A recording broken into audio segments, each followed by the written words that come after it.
Something else that I worked with in addition to the speech recognition code is a code that would perhaps listen for a language or get ready to listen for input of a certain language. That way, the output or what it is tracking and recording reflects that actual language. So, this was the original code that I found, and you can see here that it's made to work with two different audio files, it looks like, which I do not have those audio files.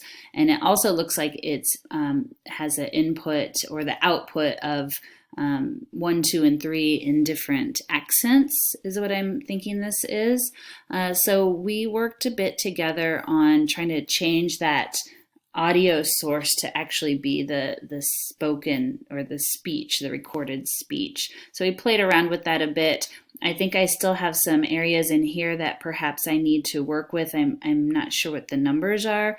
I tried changing a few of them and I just got errors, which this will give me an error if I run it because I don't have the right audio file. But I'm playing around a lot with this up here to have it listen and recognize the speech as the source, so that we could, and then maybe go back in and have it listen for English, listen for Spanish, listen for French, listen for whatever other language so that the user can have that input in their L1 and the L2 so that the app is listening for both and recording both.